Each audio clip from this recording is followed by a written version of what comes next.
Muy buenos días. En nombre de la Academia Nacional de Medicina de Colombia, quiero darles la bienvenida a todos los participantes a este foro sobre trasplante de órganos, organizado por la Comisión de Educación de la Academia Nacional de Medicina. Los trasplantes de órganos en Colombia y en el mundo constituyen un avance muy importante para tratar de atender o para resolver los problemas de salud diversos que se presentan en la población. Obviamente, el trasplante de órganos ha sido considerado como una técnica avanzada y de punta dentro del progreso de la medicina. Hemos visto la evolución de los trasplantes, tal vez empezando por los trasplantes de córnea hasta los trasplantes de órganos sólidos más complejos como páncreas, pulmón, hígado, cómo se ha desarrollado en el mundo y particularmente en Colombia. Y los trasplantes involucran diferentes aspectos complejos, unos desde el punto de vista médico, técnico, científico, la parte técnica quirúrgica, la parte inmunosupresión, respuesta inmunológica, pero también involucra aspectos éticos muy importantes, particularmente aquellos relacionados con lo que tiene que ver con muerte cerebral, donación de órganos, e involucra aspectos también legales. Por eso hemos visto cómo en el país se ha desarrollado legislación progresivamente desde el año 1979 hasta la ley 1805 en el año 2016, donde se cambió o se modificó en una forma sustancial lo que es la presunción legal de donación.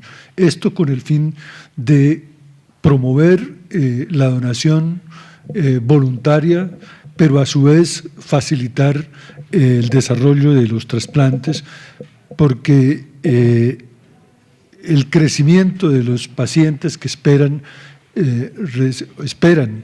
trasplante es cada vez mayor con relación a la oferta de donantes que existe, y no es un problema único en el país, sino es un problema a nivel del mundo. Obviamente, en países como el nuestro, probablemente estos problemas de donación son más marcados y esperamos ver cómo esta nueva normatividad modifica por lo menos la donación de órganos en Colombia. Yo creo que todos estos aspectos que brevemente he mencionado en esta introducción van a ser tratados en detalle por los conferencistas que han sido invitados para participar en este foro, que son personas de la mayor experiencia en este campo. Como les decía, después de esta introducción, yo simplemente quiero darles la bienvenida nuevamente en nombre de la Academia Nacional de Medicina y desear el mejor de los éxitos en este foro. Doctor Salazar, tiene usted la palabra. Muchas gracias, doctor. Bueno, vamos a iniciar esto con la parte histórica. Realmente, en cuanto a la documentación histórica que hay sobre esto, la reflexión más antigua que yo encontré, pero en mi casa no me dieron permiso de traerla, fue cuando Dios le quitó una costilla a Adán y con eso hizo una mujer. Yo le comenté eso a mi señora y no quiero comentarles qué pasó después, pero desde el punto de vista histórico tal vez sí podría eventualmente homologarse eso con el debido respeto de esto. De todas maneras, vemos a lo largo de la historia evidencias artísticas importantes sobre lo que ha sido la generación, donación, disección de órganos. Hemos tenido nosotros una falla vomitiva, hablo yo desde mi punto de vista muy personal, que siempre hemos tratado de que nuestros patrones socioculturales sean europeos y desconocemos o ignoramos o omitimos nuestros antecedentes de nuestras culturas precolombinas. y ustedes pueden ver que esto es un códice, el códice nutal de la cultura maya, pues puede que no se esté hablando de un trasplante, pero sí se está hablando de una disección quirúrgica importante de un corazón completo. Y tal vez la referencia más antigua que hay sobre trasplante, mito o no, es los santos patrones de la medicina, que son San Damián y San Cosme, que si ustedes miran estas evidencias artísticas, pudo haber sido una vasculitis o una gangrena, y los santos Damián y Cosme pues pusieron una pierna nueva a este señor. Ahí se ve, nunca se dijo quién era el donante, ni nunca se dijo de dónde la sacaron, ni tampoco se dijo cómo había evolucionado el paciente, pero lo que sí queda registrado para la historia es que a este señor le pusieron una pierna porque la otra pierna, entre comillas, se le había podrido. Esto nos da para especular sobre diabetes, sobre vasculitis, sobre arteriosclerosis, sobre gangrena, lo que ustedes quieran, pero hubo una necrosis de un miembro inferior y hubo un trasplante de pierna. Hemos visto también en las culturas, ya les mostré la cultura maya en Centroamérica, pero bajamos a la cultura inca y en las piedras de Ica también está esta disección cardíaca que también demuestra que forzosamente en estas culturas sí había una práctica y un entrenamiento quirúrgico, así fuera con objetivos religiosos o míticos o culturales. En la India también se habló de trasplantes, sobre todo trasplantes de piel y de nariz. En las referencias de Susruta, las más antiguas que existen son ellas, ¿no? Entonces los primeros trasplantes, yo quiero de todas maneras informar que parte de todo este material ha sido conseguido gracias al doctor Google. Entonces es importante también, y de paso pues les informo que nuestra comisión está también preparando otro evento al cual ustedes invitados el próximo mes, ya les avisaremos, ustedes están en la base de datos sobre todo lo que es la tecnología, la información en las profesiones de la salud, porque el doctor Google, así como informa, también puede eventualmente desinformar. Vamos a hacer todo un foro sobre eso. De todas maneras, las primeras referencias sobre los injertos los hizo Susruta en la India hace 3000 años, y después en China se hicieron también, y se hacían pues por la práctica cultural de castigar tanto al hombre ladrón como a las mujeres, amputándole la nariz, y se hacían esas reconstrucciones y trasplantes. Vuelvo y digo, no hay datos sobre la evolución posterior de ellos, pero se hicieron. Ya los trasplantes de verdad, como los estamos viendo, empezaron a ser registrados en el año de 1933, cuando se hizo el primer trasplante renal por parte de Voronov. Después se comunicó y se publicó en el año 49 del siglo pasado. El primer trasplante tuvo lugar en Boston en el año 47, ¿no?, entre humanos, y después se volvió, pues ya, bueno, veremos los siguientes expositorios cómo se hablará de que esto ya forma parte casi que de la rutina quirúrgica diaria en los hospitales de alta complejidad. Se inició de todas maneras esta cultura de tecnología o esta disciplina con el doctor Carrel, cuando empezó ya a suturar las arterias en 1912. Después ya les hablé del trasplante renal, pero realmente cuando empezó esto a incursionar con evidencia, con soporte técnico, científico, disciplinario, protocolario, fue por parte del doctor Murray en Boston en 1954, como dice ahí, con el trasplante del donante vivo y el receptor también vivo, ¿no? Se hicieron varias técnicas sobre esto en Rusia. Se inició pues después ya el complemento quirúrgico con otros tratamientos, inmunosupresores, etcétera, y realmente se empezaron a hacer en la década de los años 80 la ciclosporina, se hicieron trasplantes de páncreas, trasplantes cardíacos, trasplante hepático, y se anexaron, pues después hablaremos o hablarán, porque no es un campo de mi experiencia ni de mi disciplina sobre la terapia coadyuvante al procedimiento quirúrgico en estos casos. El doctor Murray, aquí lo ven ustedes, ¿no?, que difundió bastante su trasplante. Pero si analizamos un poquito más objetivamente, tal vez el primer trasplante que hizo fue la transfusión sanguínea, que no deja de ser un trasplante, ¿no?, que se inició verdaderamente como rutina en la década de los 50. Después se evolucionó al trasplante medular, trasplante de células, trasplante de médula, y esto ya fue un hito que sí impactó más que lo anterior, que tal vez pasó desapercibido, no se difundió o se habló durante la comunidad médica, pero fue cuando se hizo el primer trasplante de corazón por parte del doctor Christian Barnard en Sudáfrica. Esto tuvo una amplísima difusión y realmente sí marcó un hito en la historia, no solo difundido a nivel de la literatura médica, sino dentro de los medios de comunicación. Pero la parte importante de todo esto fue de concientizar a la comunidad, que es parte del objetivo de esta actividad, que la comunidad se concientice que donar órganos y trasplantar es una parte ya del armamentario médico y quirúrgico y que debe ser parte también de un patrón cultural que tenemos nosotros, es responsabilidad de todos nosotros y es el objetivo de esto, de difundir y educar a nuestra comunidad de eso. Después el doctor Barnard hizo, como dice aquí, el más complicado trasplante de corazón, porque fue doble, a un corazón sano, a otro enfermo, entonces quedaron con dos corazones, eso también Christian Barnard, y obviamente se siguió la difusión. Entonces, ¿cómo evolucionó esto? Pues el primer trasplante a los 18 días se murió por neumonía, después esto fue avanzando en la supervivencia, y se fue difundiendo este proceso quirúrgico por toda Europa y América. Después se introdujo otro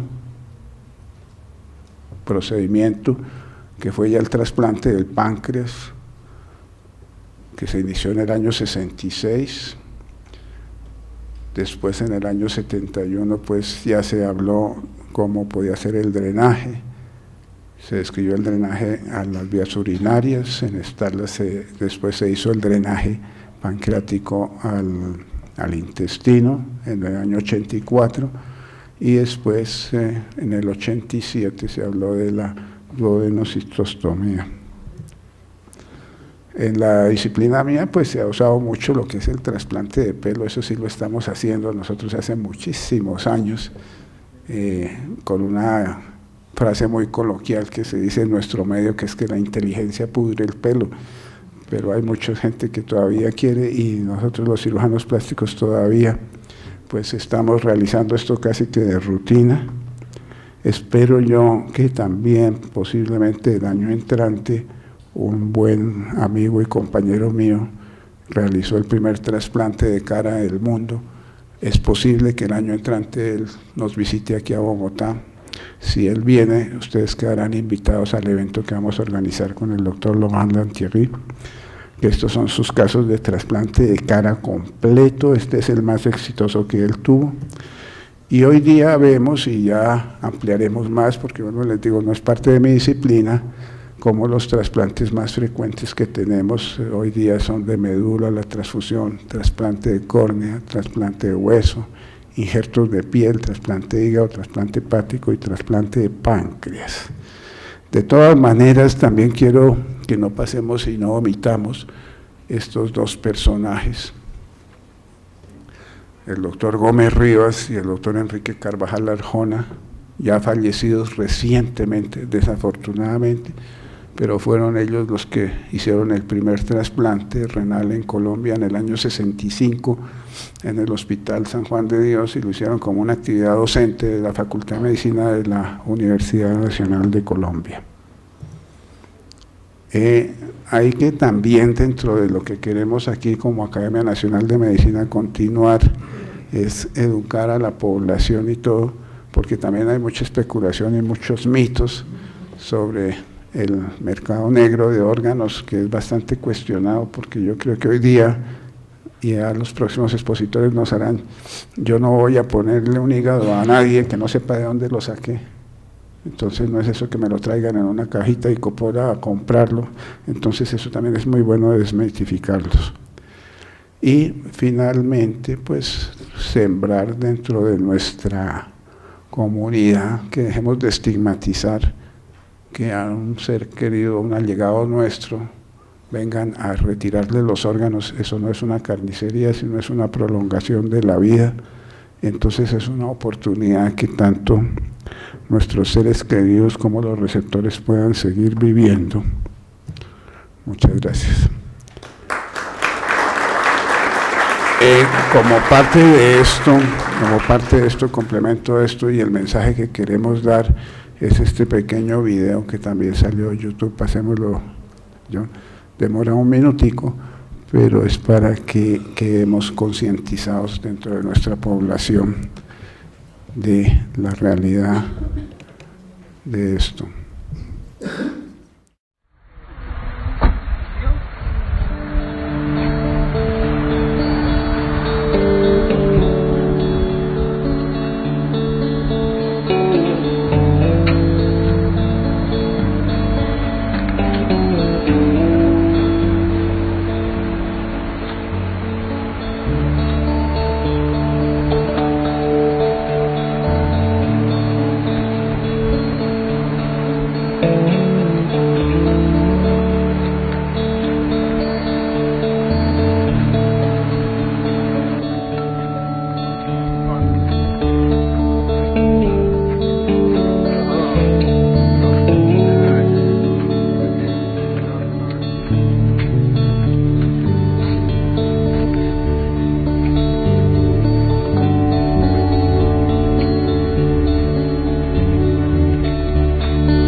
Ya después de esta introducción, que vuelvo y les digo, la idea es no estigmatizar la donación de órganos, continuamos con la presentación del doctor Edwin Cárdenas, el doctor Edwin Villamil.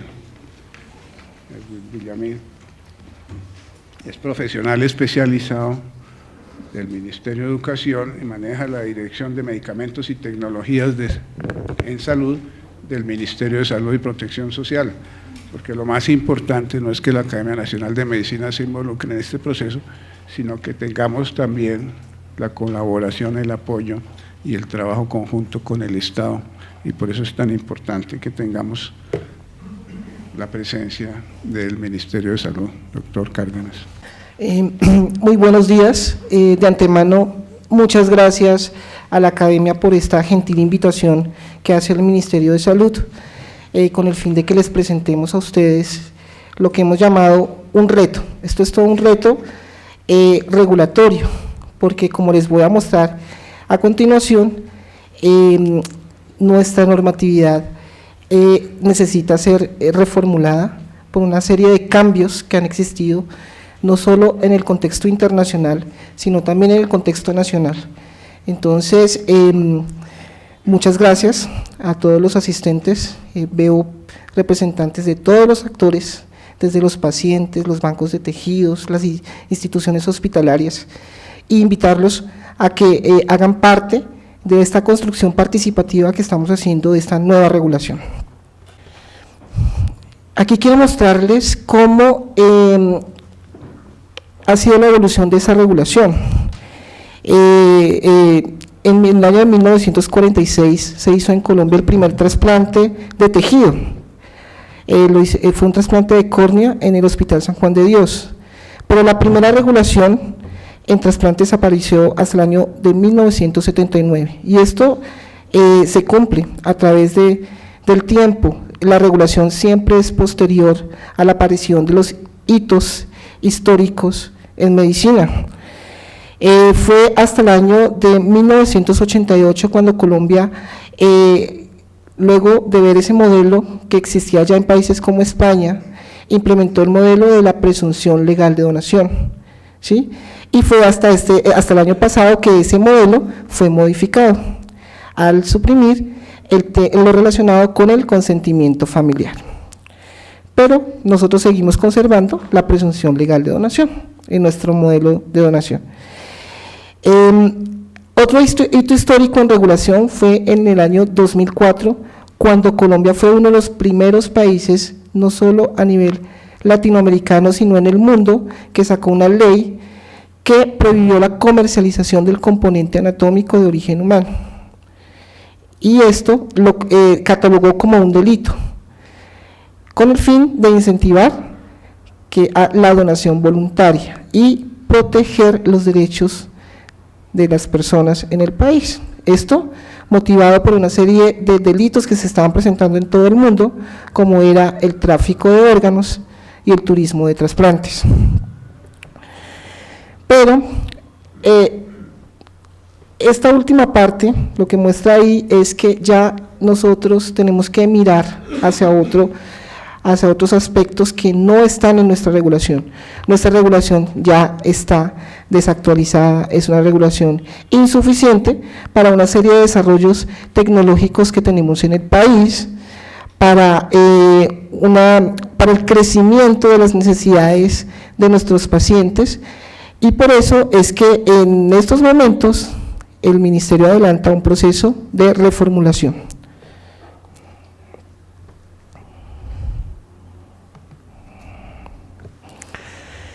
Inicialmente les voy a hablar cómo ha cambiado el tema de la donación desde el año 2004, cuando salió el decreto 2493, que fue el que reguló el tema de la donación y el trasplante de componentes anatómicos en el país. Hoy en día hablamos de donación no solamente de órganos, no solamente de tejidos, sino también de células, fluidos orgánicos, no solamente de donación para realización de trasplantes, que como bien nos ilustró el doctor Salazar, en el mundo ya habían pasado ese proceso de investigación y desarrollo y se convertían en terapias comprobadas, por decirlo así, sino también para la donación de componentes para realizar en Colombia también procedimientos en fase experimental. Hoy en día tenemos en el país grupos en las universidades, en las instituciones que están haciendo proyectos de investigación con componentes anatómicos y que no están inmersos en un marco regulatorio adecuado. Por eso es que es necesario que lo incluyamos en nuestra regulación. Con relación a la donación, últimamente hemos tenido nuevas leyes, nuevos marcos regulatorios del Congreso, ¿sí? Y aquí esta diapositiva lo que quiero mostrarles es que Colombia tiene que estar en la justa medida, tiene que buscar ese equilibrio para nuestro modelo de donación, porque por un lado tenemos unas leyes expedidas por el Congreso que nos habla de voluntad anticipada. Tenemos la ley 1733 del 2014 que reguló lo relacionado con el cuidado paliativo en el país y el respeto que tiene que darse a esa voluntad de una persona de oponerse o aceptar la donación de órganos. Pero además, en el año 2015 salió otro hito histórico en el país, se reconoció la salud como un derecho fundamental y es la ley estatutaria en salud, y en esa ley también explícitamente se habla del respeto que se tiene que tener por la voluntad anticipada frente a la donación, ¿sí? Pero por otro lado, hablamos de presunción legal. y como les decía, fue en el año 88 cuando Colombia implementó este modelo de donación y que fue modificado el año pasado con la ley 1805 del 2016 que suprimió el consentimiento familiar, pero que igual también nos habla del respeto por esa voluntad anticipada en cuanto a la oposición a la donación. Y en la mitad tenemos algo muy importante que el Estado debe garantizar, y es el respeto por la dignidad humana, ¿sí? ¿Pero qué es dignidad humana?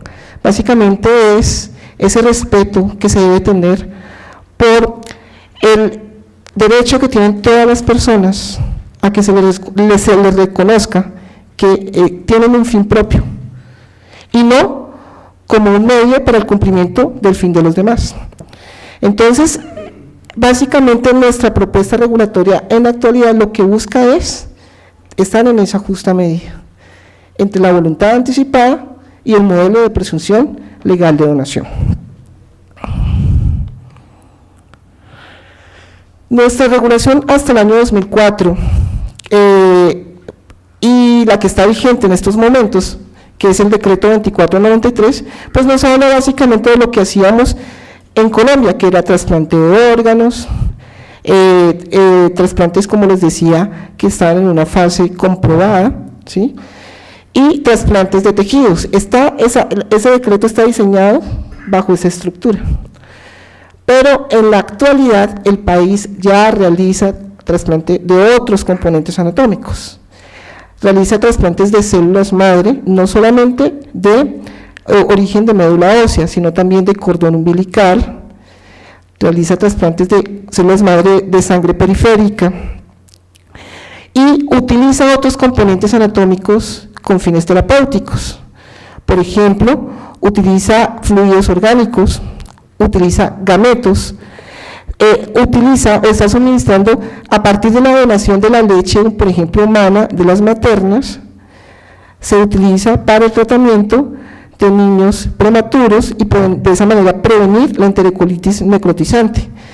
Es decir, el país es pionero en la utilización también de otros componentes anatómicos, y en ese sentido esos nuevos desarrollos tecnológicos no están todavía regulados, siendo necesario incluirlos en la nueva regulación.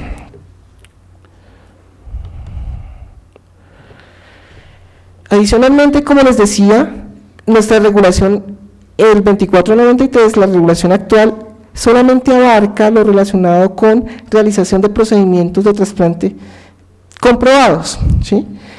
Es decir, encontramos lo relacionado con el trasplante renal, hepático, páncreas, riñón, pulmonar, pero no se encuentra lo relacionado con la realización de procedimientos en fase experimental. Y ya existen iniciativas en el país para realizar trasplantes que están en el mundo en fase experimental, siendo necesario también incluirlos en la nueva regulación. No solamente los criterios que deben cumplir esos grupos que realizan el procedimiento experimental, sino también que nuestra regulación involucre la posibilidad que las personas donen sus componentes anatómicos con fines de investigación.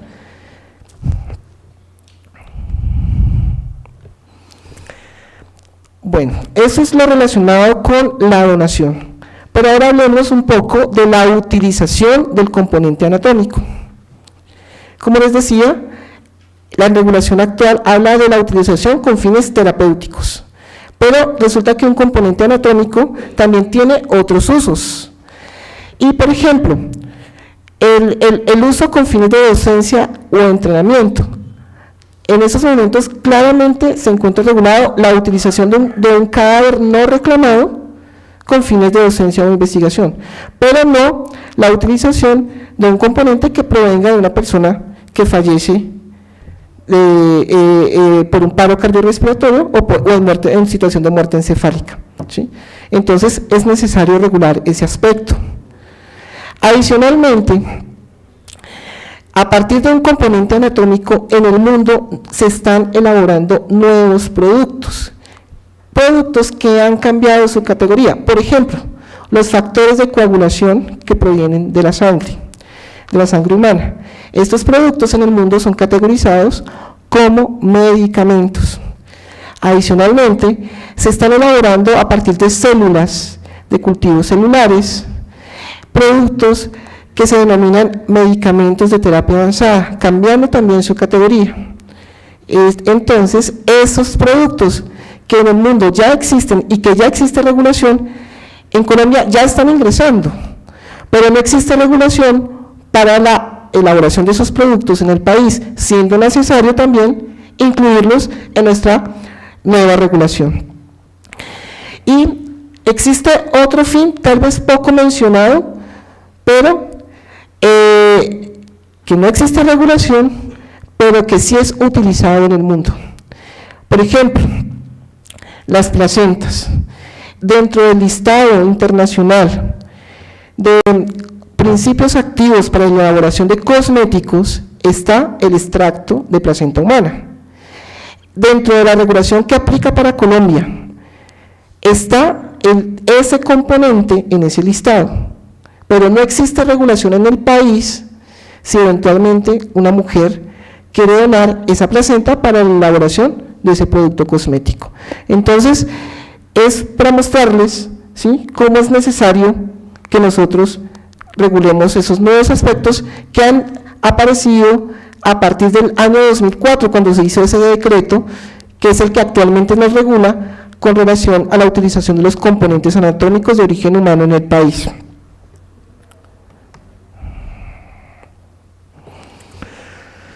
Ya les mencionaba a ustedes que la donación involucra no solo lo relacionado con órganos, tejidos, células, fluidos, orgánicos, cadáveres, sino también lo relacionado con gametos, la utilización de gametos masculinos o femeninos, inclusive embriones con fines reproductivos. Y en ese sentido, esos aspectos están dentro de esa visión que tiene el Ministerio de involucrarlos en la regulación de nuestro país.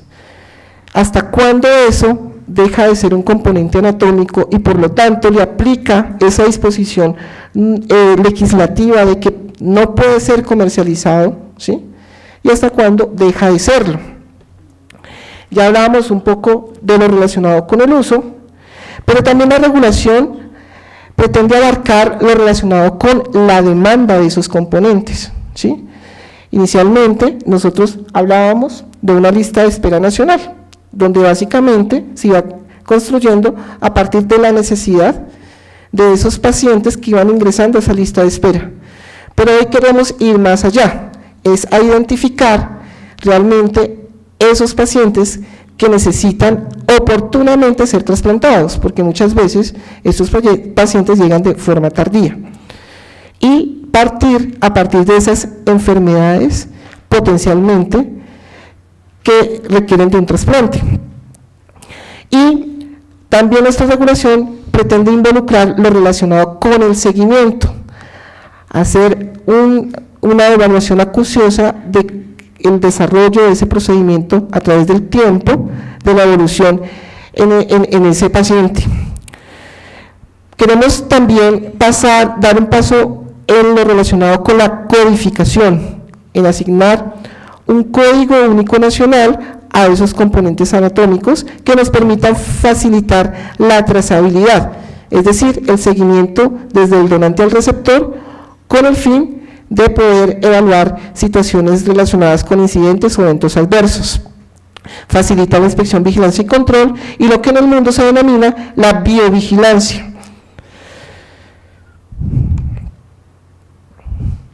Pero ¿cuál ha sido ese enfoque que ha asumido el país para poder adelantar estos proyectos regulatorios? Y es un enfoque que fue elaborado por la Organización Mundial de la Salud, donde básicamente nos habla de 3 principios. Que los países en relación con los componentes anatómicos de origen humano deben regular sus aspectos de componentes basados en, 1, la seguridad. ¿Qué es la seguridad? Es la posibilidad de minimizar al máximo el daño en el receptor. Lo relacionado con la calidad, que todos los componentes anatómicos, desde un órgano, un tejido, una célula, un fluido orgánico, cumpla con unos mínimos estándares, ¿sí?, o criterios para ser utilizados. Y la disponibilidad, y en este aspecto es muy importante, y es que los países deben velar porque sean autosuficientes, y en ese sentido el país ha dado un paso grandísimo en preferenciar la utilización de sus componentes anatómicos a sus nacionales y extranjeros residentes, y velar porque no se realicen procedimientos a pacientes extranjeros no residentes.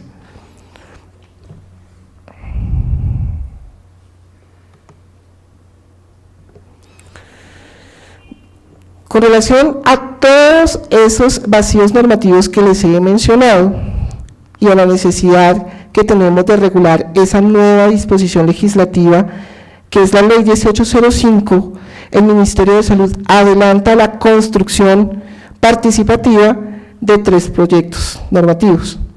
El primero de ellos, y el más grande de todos, es un proyecto que derogará el 2493 y que, como les he mencionado, involucra no solo cambios en lo relacionado con la red de donación y trasplantes en el país, cambios operativos, sino aspectos regulatorios de la utilización de los componentes anatómicos con fines de investigación y otros fines, la utilización de otros componentes anatómicos como son las células y los fluidos orgánicos, y la reglamentación de nuevas tecnologías como lo son las terapias avanzadas, es decir, lo relacionado con terapia celular, ingeniería génica y ingeniería de tejidos.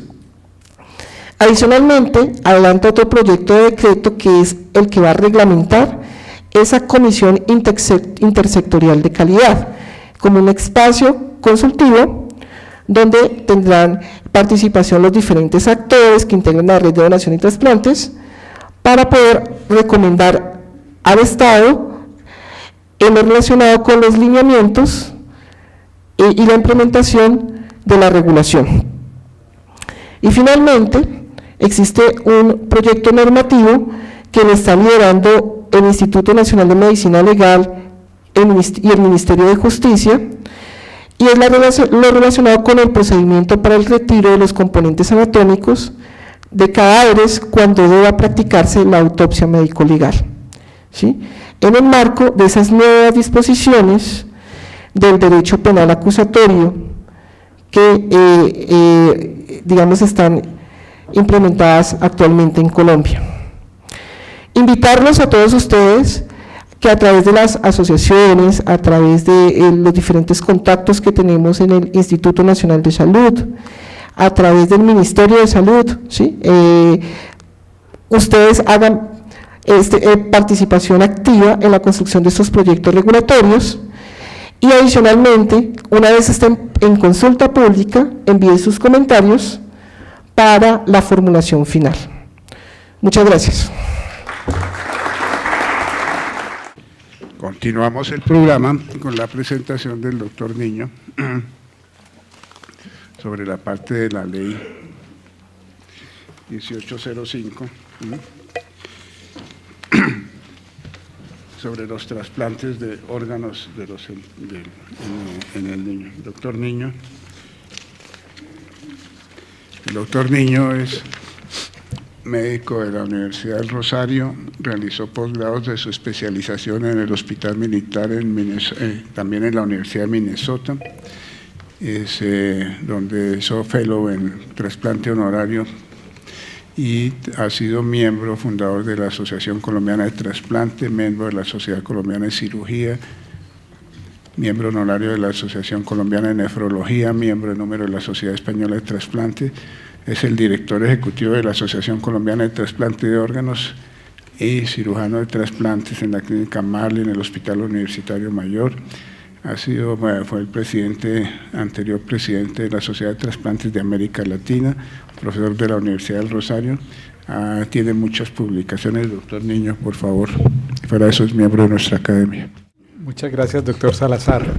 Bueno, vamos a tratar de aprovechar el tiempo, que es bastante corto, a hacer una mini disección de la ley 1805 del 2016 y muchas personas creyeron que la ley era la solución a todos nuestros problemas de trasplantes y vamos a ver, yo la titulé Panacea o Ponzoña para los trasplantes de órganos en Colombia. Vamos a tratar de analizar con cuál nos quedamos. Obviamente el conflicto de interés es mío, soy miembro de la Junta Directiva de la Sociedad Mundial de Trasplantes, soy past president de la Sociedad Latinoamericana de Trasplantes, miembro de la Academia Nacional de Medicina, director ejecutivo de ACTO, miembro de la Junta del Grupo Custodio de la Creación de Estambul, cirujano de Colombiana de Trasplantes, pero para efectos de esta charla daré puros conceptos personales que no compromete a ninguna de las instituciones que pertenezco. La primera definición, si era panacea, es tomada aquí del diccionario de la Real Academia de la Lengua, es ese remedio o solución general a cualquier mal. Y ponzoña es en esta aceptación es la doctrina o práctica nociva o perjudicial de las buenas costumbres. Entonces, vamos a hacer una mini disección de las 7 hojas que tiene la ley 1805 del 4 de agosto del 2016. Y traje unos cuadros del fotógrafo y pintor americano Thomas Ekins, de los famosos, de Agnew Clinic, es de 1886, y más clásico de él es la clínica del Dr. Gross, donde el Dr. Gross hace una cirugía en vivo y en público. Eso es lo que vamos a hacer, una disección y una cirugía acá. Thomas Ekins es fotógrafo y pintor americano de finales del siglo XIX y que murió en 1916, y estos cuadros reposan en el Museo de Arte Moderno de Filadelfia. Entonces, cuando salió la ley, algunos titulares que básicamente correspondían a todos es: ahora ya no tenemos problemas de los donantes, todos vamos a ser donantes y las listas de espera en Colombia se van a acabar. Sí, esto es de 17 de diciembre y posteriormente la ley daba los 6 meses para la reglamentación. El 4 de febrero, que se cumplían los 6 meses, este titular también de El Espectador decía: todos los colombianos somos donantes de órganos.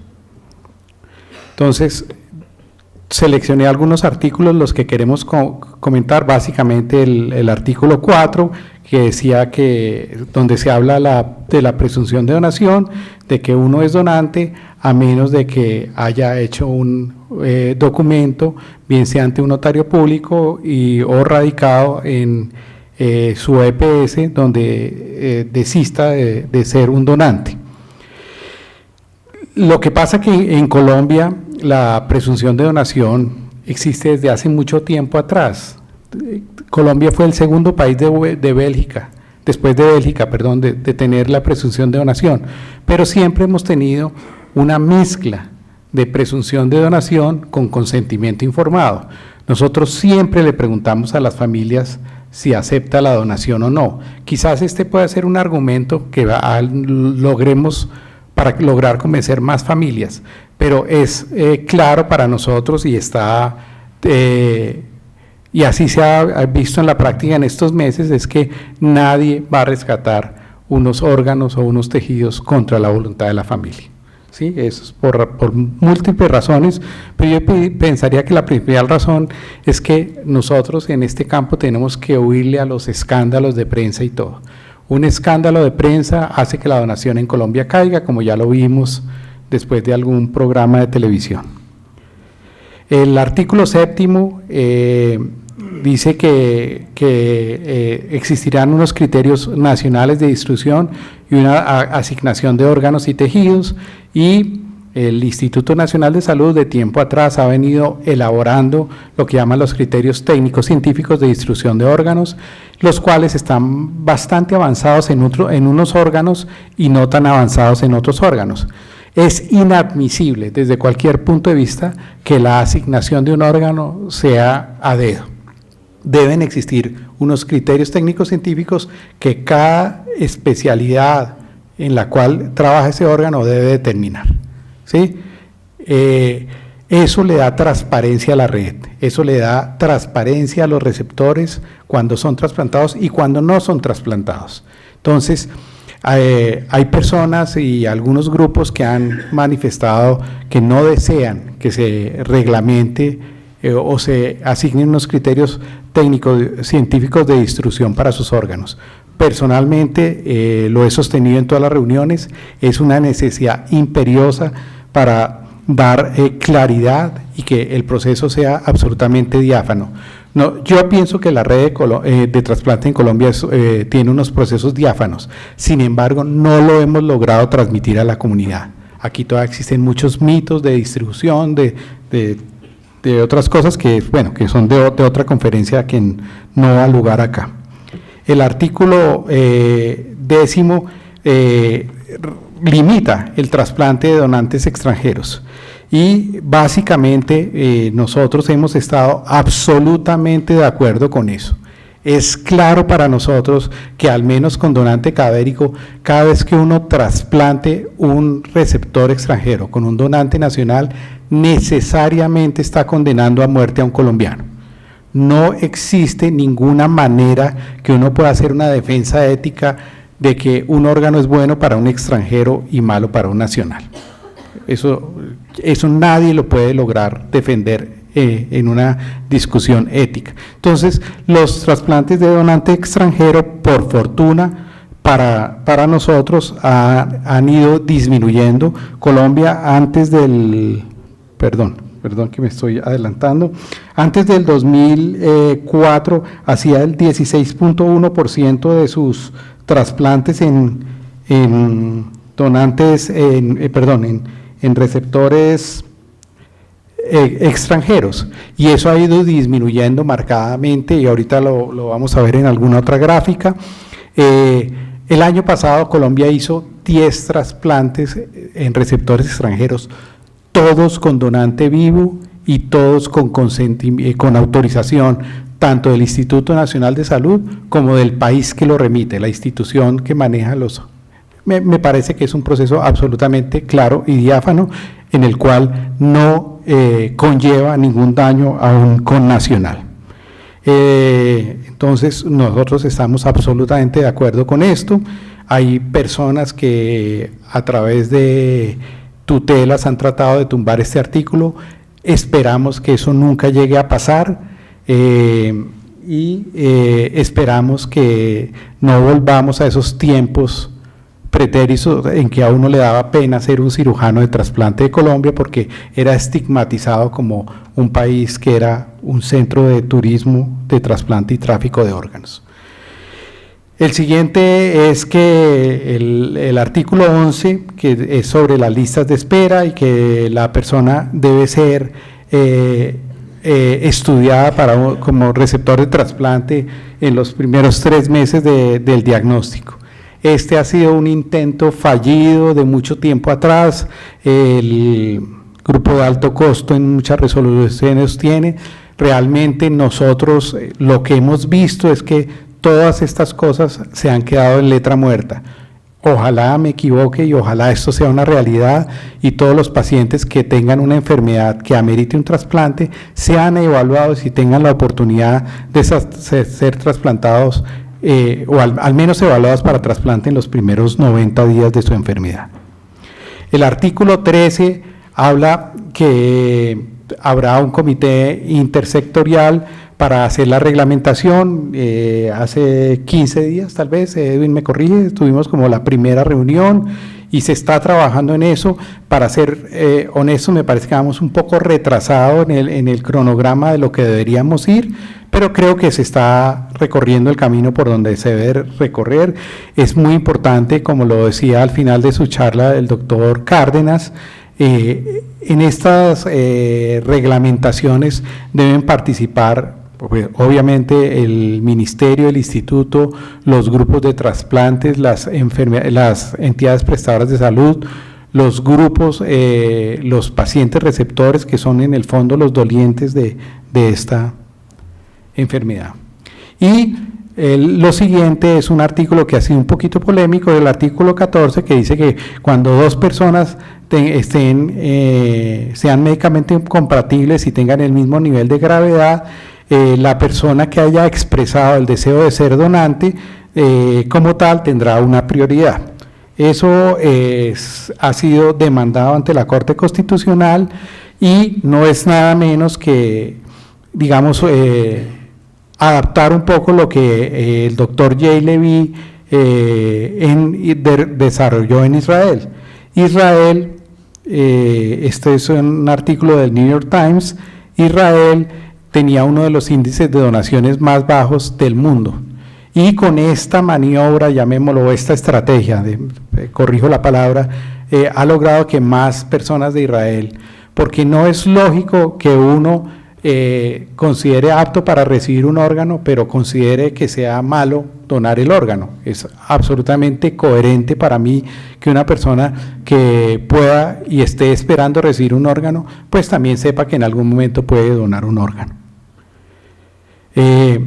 Sin embargo, como decía, esto fue a la Corte Constitucional, la Procuraduría ya dio su concepto el 8 de febrero de este año, diciendo que a ellos les parecía que estaban de acuerdo con esta priorización de los pacientes que habían sido carnetizados como donantes, y hubo un empate en la Corte Constitucional y esto pasó a manos de un juez que va a determinar si esto sigue o no sigue. Esperamos realmente que ojalá no lo tumben, porque personalmente me parece absolutamente coherente. El artículo 17, ya vamos avanzando, es convertir el tráfico de órganos en un delito penal y con penas que irán de 3 a 6 años. Le reitero, cuando uno tiene una mercancía que es escasa como un órgano y una demanda muy alta como es la necesidad de un trasplante, siempre se va a prestar para que haya intentos de manejos irregulares de este tipo de patologías. Por eso nosotros favorecemos todo lo que sea que dé claridad, que el proceso sea diáfano, que sea auditable, que sea público, ¿sí? ¿Por qué a mí me correspondió un órgano o por qué no me correspondió el órgano? ¿Sí? Hay personas que uno trasplanta. Ayer en la tarde trasplanté un niño que llevaba 15 días en lista de espera. Por otro lado, hay personas que llevan muchos años en lista de espera. Entonces, las listas de espera no son filas, no es como una fila india que uno vaya avanzando en puestos, sino de acuerdo a las compatibilidades, al grupo sanguíneo, al tamaño del órgano y todo, se van buscando lo que es el órgano que le vaya al mejor receptor. Entonces, la gente tiene que tener claridad de que no es que este niño, que es, entre otras cosas, es un muchacho, un campesino, un agricultor de Ramiriquí, haya tenido alguna prebenda por algún beneficio económico que nos haya dado, sino porque le correspondía en un marco lógico de aplicación de los criterios técnicos científicos. El tiempo de espera en listas de espera en Colombia ha ido aumentando. En Colombia ya está por encima de 3 años el promedio del tiempo de espera para un riñón. En Estados Unidos ya se acerca a los 10 años. Y el cuento de los promedios en lista de espera es cuando hay 2 personas y una se come un pollo y la otra no se come nada. En promedio cada una se comió medio pollo. Entonces, igual, este niño se demoró 15 días, hay personas que llevan 6, 7 años dejando sueros todos los meses y nunca les ha correspondido el trasplante. Entonces, en conclusión, creo que la ley no es ni la panacea ni el aspecto tóxico de los trasplantes. No es Colombia, nosotros siempre tenemos ese santanderismo que llevamos dentro, que siempre estamos esperando el decreto, la ley o la resolución que nos va a resolver todos los problemas, estamos esperando la llegada del Mesías. Entonces, esta ley no es la solución a todos nuestros problemas y va a depender mucho, como la misma ley lo dice, de cómo desarrollemos los diferentes puntos. Estamos bastante ajustados en el tiempo, creo que les doy muchas gracias por su atención. Cualquier duda, como decía el doctor Salazar, el doctor Google les puede resolver, pero quedamos dispuestos, al final habrá una mesa redonda para cualquier inquietud, cualquier. Muchas gracias, doctor Niño. Como bien lo dijo el doctor Niño, al final haremos una sesión de preguntas y respuestas. Vamos a continuar con el orden del día. Ahora tenemos la intervención de la doctora Adriana Barón. La doctora Adriana Barón es médica de la Universidad Javeriana y cirujana de allá, profesora de gastroenterología, hepatóloga clínica y jefe del servicio de hepatología de la Fundación Cardioinfantil. La doctora Adriana Barón nos hablará de la realidad del trasplante hepático. Doctora Adriana, por favor. Bueno, buenos días, muchísimas gracias por la invitación. Yo creo que para mí es un placer poder hablar de trasplantes y que realmente esto es una realidad que nos ha costado mucho trabajo a todos, no solamente a los que hacemos trasplantes, sino también a los pacientes, a la parte administrativa, a las EPS y al gobierno como tal. Muchas gracias, doctor, por la invitación. A mí me corresponde hablar el día de hoy de trasplante de hígado, una realidad. Esta imagen ya la mostró el doctor Salazar, que es el primer trasplante que se considera una leyenda que en el siglo XIII, y realmente en el siglo XXI ya hablamos de que el trasplante hepático es hoy un tratamiento rutinario en la enfermedad hepática. Como tal, el hígado es un órgano privilegiado. Es un órgano privilegiado inmunológicamente. El rechazo realmente no afecta la sobrevida a largo plazo como pasa con el riñón, y la probabilidad de suspender inmunosupresores en el hígado, siendo este un órgano privilegiado, es del 10 al 20%, lo que en un trasplante renal sería menos del 1 en 1000. Conclusión, sí, realmente inmunológicamente es privilegiado y nos favorece a que los rechazos y las complicaciones posteriores al trasplante sean más manejables. Como tal, la historia es el doctor Thomas Schwartz, que en Denver, Colorado, realiza el primer trasplante hepático en 1963. Se lo realiza a un niño de 3 años con una atresia biliar y 5 horas después de la cirugía el niño fallece. Posteriormente, en ese mismo 6 meses hace 2 trasplantes, en el cual uno dura 7 días y el otro 20, y sabiendo que inicialmente era muy difícil la parte, pero es él el que inicia la parte del trasplante hepático en el mundo. Con respecto a la historia de inmunosupresión, como hay una historia de técnica quirúrgica, también hay una historia de inmunosupresión, sabiendo que en la década del 50-60 solo teníamos suero antilinfocítico, azacitopina y corticoides. Luego viene la década del 70-80 que entra la ciclosporina con el OCT3, y en el 90-2000, que es donde realmente llegan la mayor número de inmunosupresores y más potentes, llega la timoglobulina, el tacrolimus, el micofenolatos y el emetor de sirolimus y everolimus. Y en el 2000 ya llegan los inductores que estamos hablando del baxilizumab. Y es así como en la evolución de la sobrevida ha ido también de la mano a la evolución técnica, al desarrollo técnico, tanto al desarrollo técnico quirúrgico como de la inmunosupresión.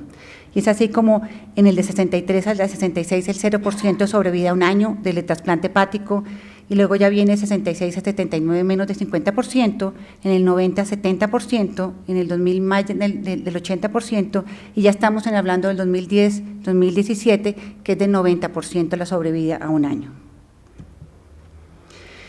Para hablar con respecto a las enfermedades hepáticas, pues yo creo que todos las hemos oído, es hepatitis viral B y C, cirrosis autoinmune, alcohólica, tumores como hepatocarcinoma, que son muy frecuentes para trasplante, colangiocarcinomas, enfermedades colestásicas como cirrosis biliar primaria, colangitis esclerosante, y enfermedades metabólicas que ha ido creciendo cada día más el número de pacientes, que son la enfermedad de esteatohepatitis no alcohólica, que es el hígado graso, hemocromatosis y enfermedad de Wilson y deficiencia de antitripsina. Y esta es la enfermedad hepática que en un estado terminal es la que en un momento van a ser los candidatos para trasplante. Estos candidatos para trasplante, sabiendo que la enfermedad hepática terminal, el tratamiento óptimo es el trasplante. Pueden ser dos grupos de enfermedad hepática severa, que son los pacientes agudos que tienen una falla hepática fulminante, hablamos de la hepatitis B, la hepatitis A o hepatotóxicas. Esos son pacientes que tienen una falla hepática fulminante, o los pacientes que tienen una enfermedad crónica mayor de 6 meses, que los pacientes cirróticos. De estos pacientes que tienen ya enfermedad terminal son dos grupos, uno que tiene alteración de la síntesis hepática y el otro que tiene las complicaciones de la cirrosis. El deterioro de la síntesis hepática está dado por alteración colestásica y alteración hepatocelular. La colestásica es el prurito intratable, que es el paciente con rasquiña permanente, bilirrubinas, colestasis mayor de 10, enfermedad ósea, osteoporosis severa que va en progresión, colangitis recurrente, que son las que hacen las infecciones, y hepatocelular cuando están pacientes con albúmina menor de 3, INR, que son los tiempos de coagulación mayor de 3, fatiga severa y una desnutrición progresiva. Con respecto a las complicaciones de enfermedad hepática, ascitis refractaria, encefalopatía, hepatocarcinoma, hemorragia de vías digestivas por varias esofágicas, peritonitis, síndrome hepatorrenal y prurito intratable. Todos estos pacientes que tienen estas características son los posibles candidatos para trasplante hepático. Esto simplemente es un cuadro en el cual quiero mostrar cómo es en un momento dado que necesitan muchos años la mayoría de las enfermedades para llegar a una complicación de esas. Voy a poner solamente el ejemplo de hepatitis C, tiene una infección aguda, el 70-85% queda crónica y el 15-30% la resuelve.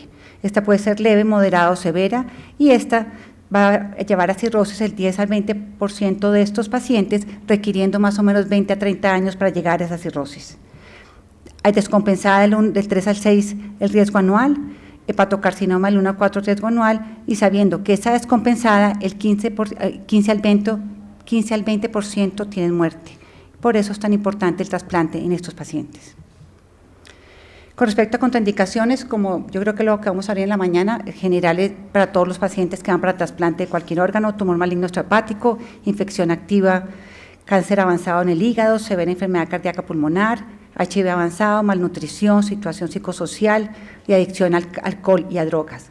Cuando ya tenemos un candidato, ¿qué hacemos? Entonces, lo que yo les voy a mostrar en esta tabla es la consulta de la Fundación Cardioinfantil de Hepatología de mayo del 2017.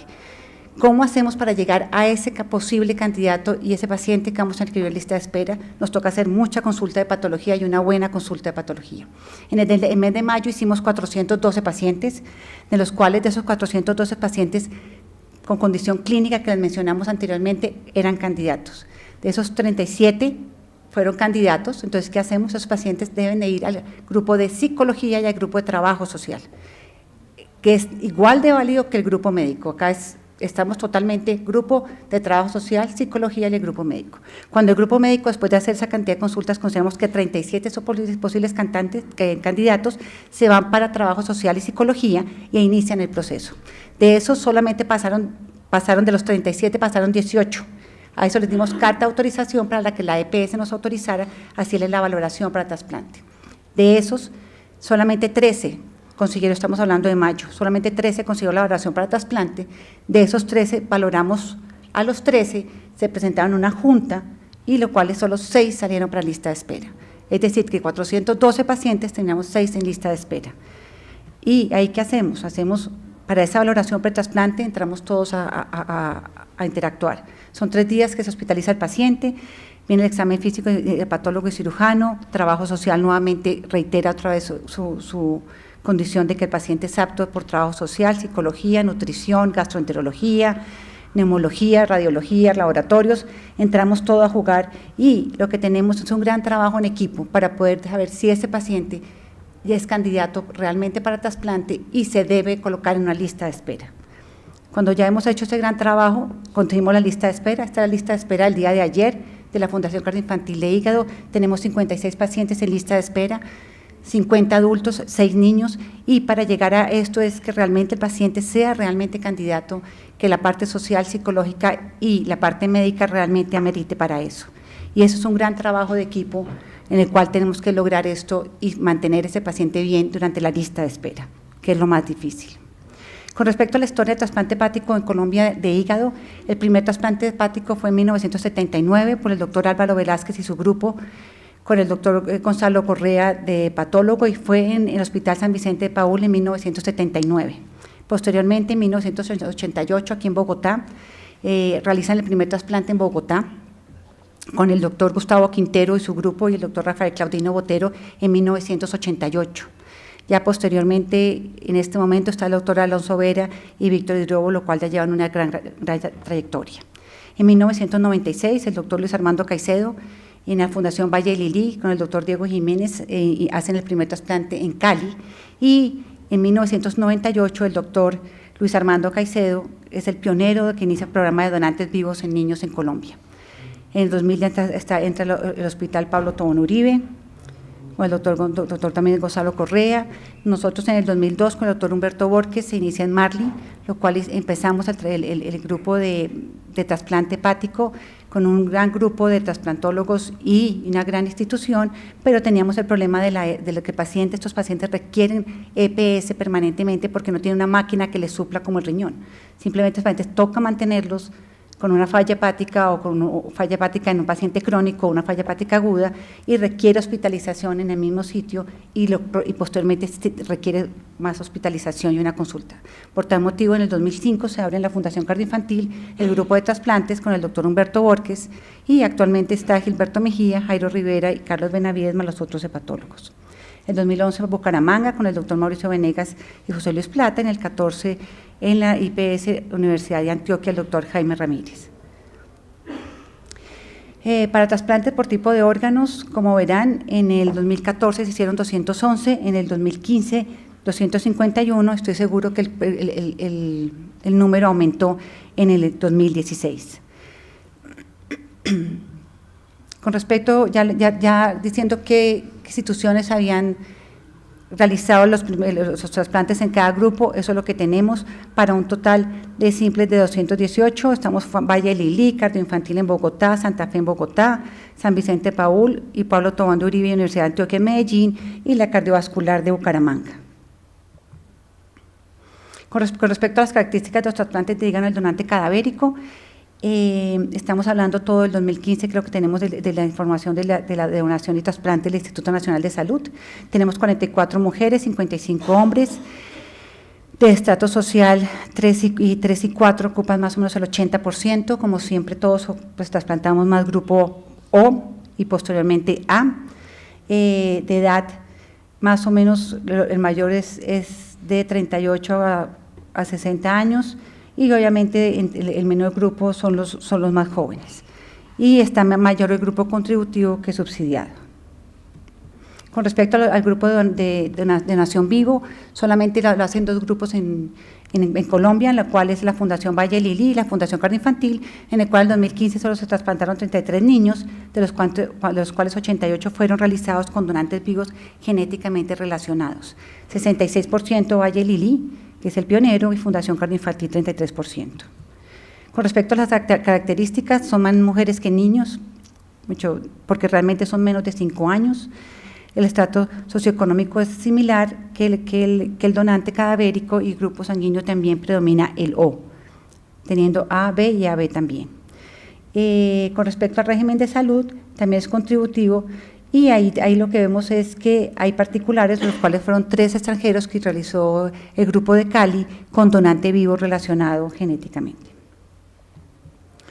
Con respecto a los receptores fallecidos en lista de espera por órgano en región, estamos hablando de 2015, fueron 19 pacientes que fallecieron en lista de espera. El año pasado en la Fundación Cardioinfantil, teniendo más o menos 50 pacientes en lista de espera, fallecieron 21.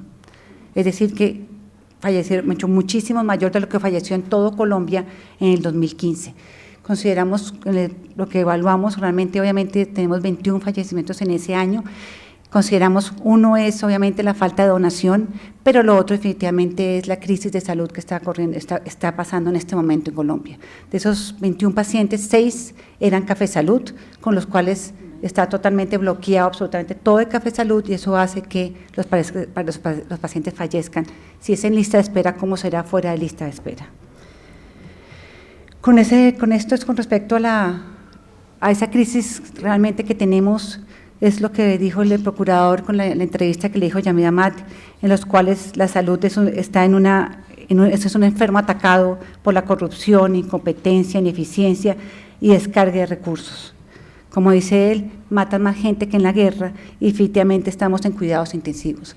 Para poder mantener un grupo hablando de la parte, obviamente, tengo conflictos de intereses con respecto a que soy médica y manejo un grupo pequeño, que es algo pequeño, que es la parte de patología y trasplantes, pero realmente sí es algo muy difícil con respecto a los pacientes que están, primero llegar al grupo de patología, luego poder ingresarlos a que sean valorados y luego poder ingresarlos a lista de espera y mantenerlos en lista de espera, eso realmente es difícil.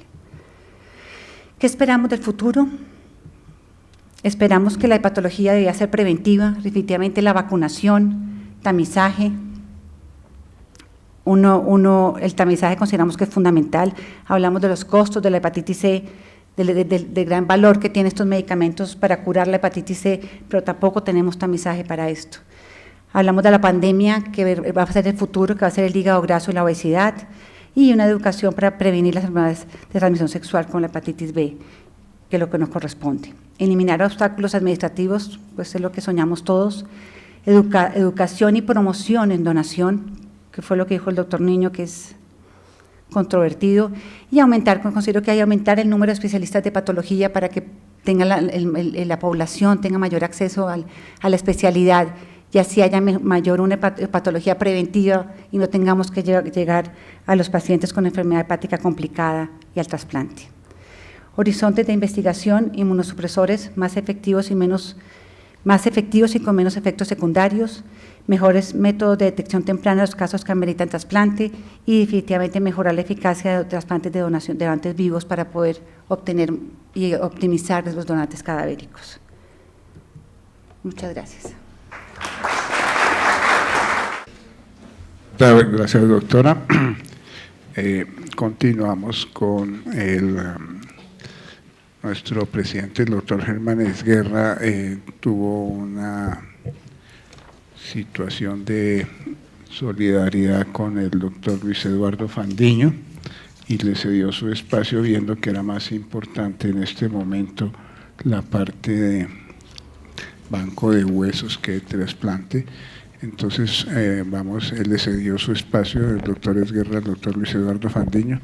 El doctor Luis Eduardo Fandiño es médico de la Universidad Javeriana, odontólogo de la Universidad Nacional, otorrinolaringólogo de la Universidad Javeriana y especialista en cirugía oral y maxilofacial de la Fundación Universitaria de Ciencias de la Salud. Ha sido profesor de la Facultad de Medicina de la Javeriana, asesor científico del Banco de Huesos y Tejidos, profesor de la cirugía maxilofacial de la Universidad Javeriana, cirujano del Hospital de San Ignacio, profesor de estomatología, ha tenido múltiples publicaciones y fuera de eso es miembro de nuestra academia. Doctor Fandiño, tiene la palabra. Muy amable. Vamos a resumir en este pequeño espacio lo que se hace en Colombia con respecto a los bancos de huesos y tejidos. El Banco de Huesos y Tejidos más antiguo se fundó en la Universidad Javeriana, que es la Fundación Cosme y Damián, por el doctor José Navas.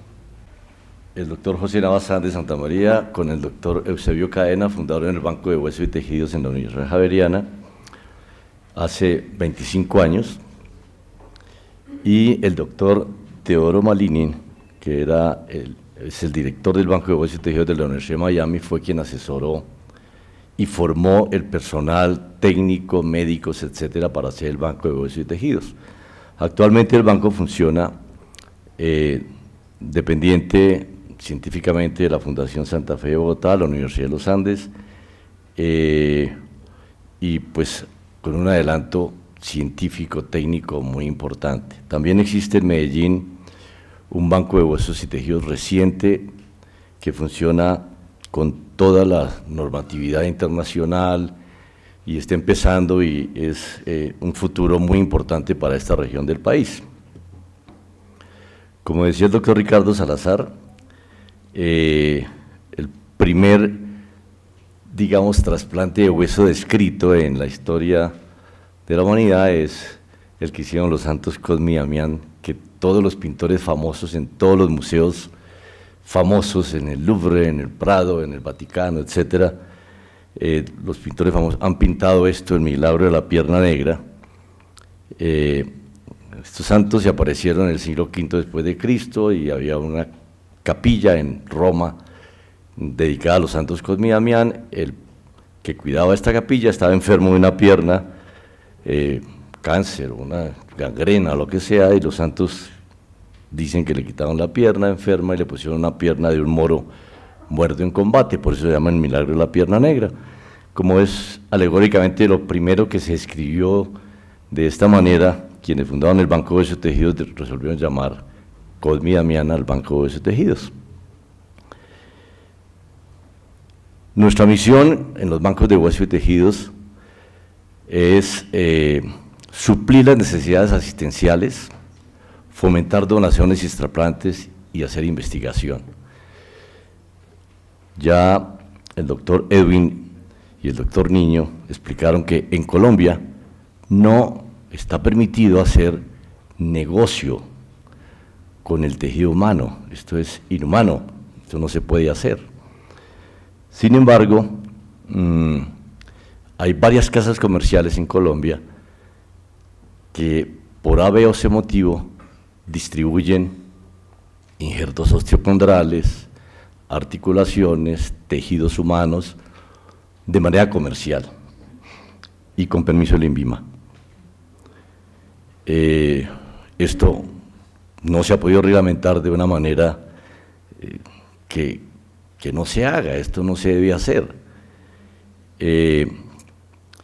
Hace poco, a un alumno mío que es de Bucaramanga, a la esposa le hicieron un injerto osteocondral de hombro, le cobraron 15 millones de pesos por el injerto osteocondral, y en el Banco de Huesos y Tejidos el precio con el que distribuyen estos injertos es el precio de costo, vale alrededor de 3 millones de pesos. O sea, los costos para el sistema de salud de no reglamentar adecuadamente esto y que se permita que haya un negocio de por medio son altísimos. Y hay otros tejidos de los que nosotros procesamos y distribuimos que hasta 10 veces más los están cobrando por intermedio de casas comerciales. ¿Qué es un banco de huesos? Es un lugar donde se procesan los injertos extraídos de un donante para que se comporten de la mejor manera posible al receptor. Estos son los procesos: obtención, procesamiento, almacenamiento y distribución del tejido muscular esquelético. Para todo tipo de especialidades médicas, ortopedia, otorrino, maxilofacial, cirugía plástica, neurocirugía, odontología y las especialidades. Pues todos conocemos la diferencia entre un trasplante de un órgano, como estaba la doctora hablando del trasplante de hígado, es un tejido vivo que debe empezar a funcionar inmediatamente, con células vivas, con función inmediata, y nosotros en el sistema musculoesquelético utilizamos la matriz ósea, básicamente una preparación, ya les voy a explicar cómo se hace, y estos tejidos del sistema muscular esquelético van a ser reemplazados por propio hueso del organismo a la larga. Un fémur se demora 12 años más o menos en reemplazado completamente, media mandíbula se demora aproximadamente 2 años, y los tejidos pequeños de relleno para tumores, etcétera, trauma, deformidades, se demoran 6 meses, 1 año para ser reemplazados completamente por el propio tejido de la persona. O sea, un injerto óseo que colocamos tiene 3 funciones, que es mantener un espacio, servir de matriz para la regeneración ósea y proveer de proteína morfogénica que estimula la formación del hueso.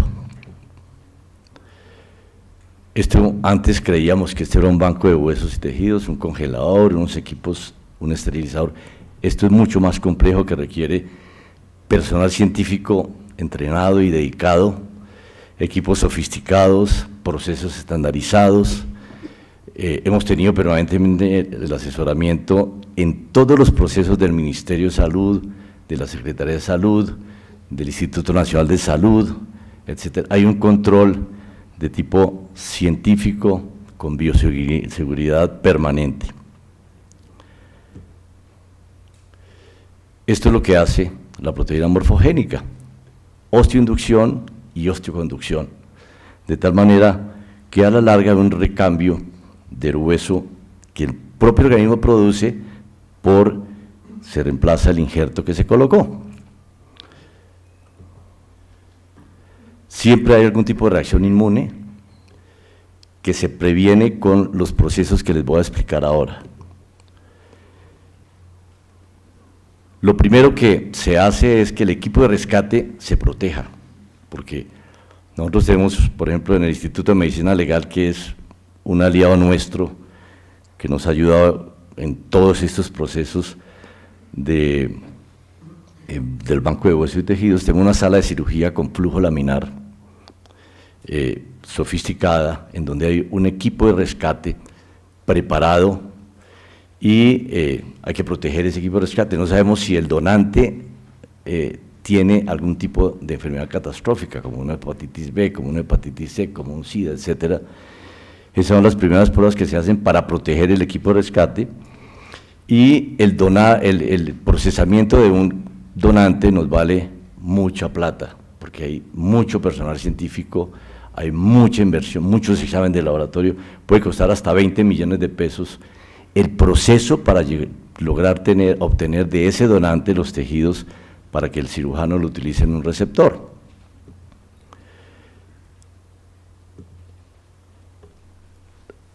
Se hablaba esta mañana de la trazabilidad, eso es clave.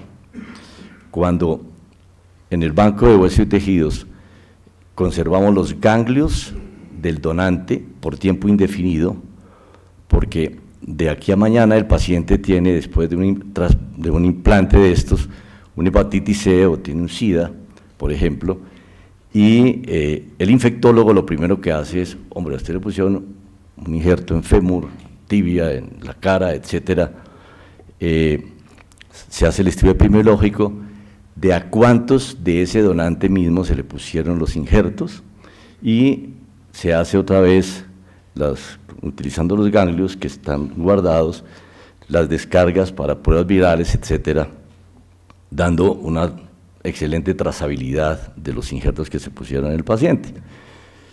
Cuando los injertos vienen por una casa comercial no tienen trazabilidad, es un peligro.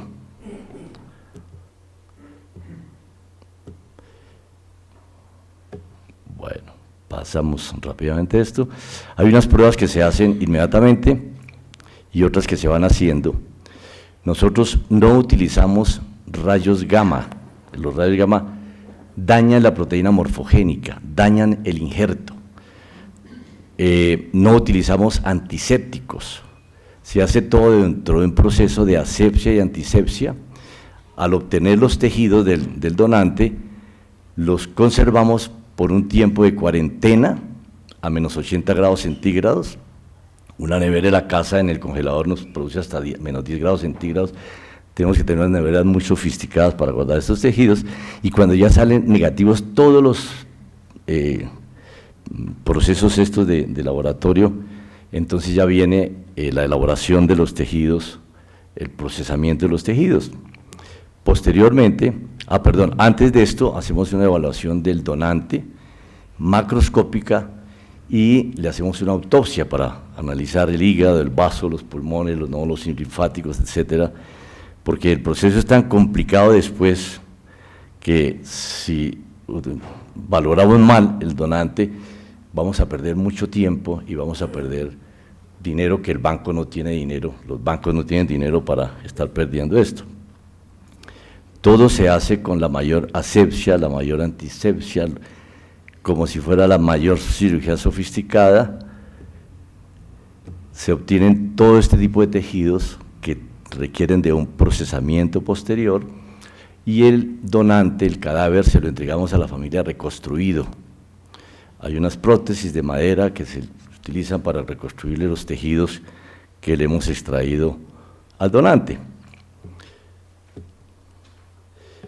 Después del periodo de cuarentena viene la limpieza, el corte, y cuando ya están los tejidos procesados, se eleva la temperatura a 37 grados centígrados para que se vuelva a incubar estos tejidos, y si ya no hay ningún tipo de contaminación, hacemos el empaque y la distribución de estos tejidos, que puede ser liofilización, por medio del cual se le extrae el 97% del agua y se empacan al vacío, o congelación entre menos 80 grados y menos 160 grados centígrados. todos estos tejidos, las salas de cirugía que tenemos de procesamiento en el banco, tienen prácticamente 0 partículas en el medio ambiente. ¿Por qué motivo? Porque en una sala de cirugía hay millones de partículas en el medio ambiente, pero la persona tiene su sistema inmunológico activo, se defiende. Un injerto no se defiende. Entonces, tenemos que tener la mayor seguridad posible de que no hay contaminación del medio ambiente. Hay un computador en las salas de procesamiento que cuando sube a más de 100 partículas en el medio ambiente suena una alarma, etcétera, se prende el flujo laminar del aire, etcétera, para evitar estos problemas. Cantidad de todos estos injertos que se utilizan en ortopedia, en neurocirugía, en cirugía maxilofacial, en otorrino, etcétera. En algunos casos los cirujanos envían los estudios TAC, resonancia, ecografías, etcétera, y nosotros hacemos un procesamiento especial para mandarle el tejido. Hace poco hicimos por ejemplo, un reemplazo de mandíbula completo, se hacen, más de 2.000 pacientes se han salvado gracias a los bancos de hueso y tejidos de una amputación de miembros inferiores, por ejemplo, por un sarcoma de fémur o lo que sea. El cirujano le quita el fémur y le coloca un fémur procesado en el banco de hueso y tejidos. El riesgo, con toda la protocolo que tenemos en el banco de hueso y tejidos, es de 1 en 1.600.000 de que ocurra algún desastre. Si nos pasamos algún paso de estos y no se hace adecuadamente, el riesgo podría ser de 1 en 161. En una transfusión sanguínea el riesgo es de 1 en 440.000, o sea, estamos 4 veces con mayor seguridad que en una transfusión sanguínea al colocar injertos del sistema muscular esquelético. Necesitamos suficientes donantes. Ya vimos los esfuerzos del Ministerio, los esfuerzos del Instituto Nacional de Salud, de la Secretaría de Salud, etcétera, para que la ley nueva, etcétera, para que haya suficientes donantes, pero hay deficiencia de donantes, es una demanda enormemente grande, ya les voy a mostrar ahora. Lo que pretendemos con los injertos es que sean tan bien hechos y el proceso en el receptor sea tan bien llevado que a la larga el injerto se comporte exactamente igual al tejido perdido esquelético del paciente. Lo mismo que pasa con los mascotas, que termina el dueño pareciéndose a la mascota y la mascota al dueño, y se ve en muchos casos. Super requisitos exige la Secretaría de Salud, el Ministerio, el Instituto Nacional de Salud, a un banco de hueso y tejido. Super requisitos, medio gramito de polvo de hueso es súper controlado.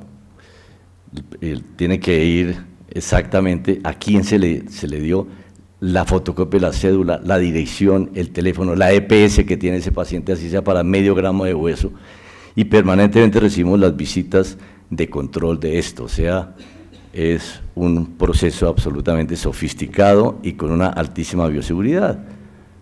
Ministerio de Salud, de Protección Social, lleva un control estricto de todo esto.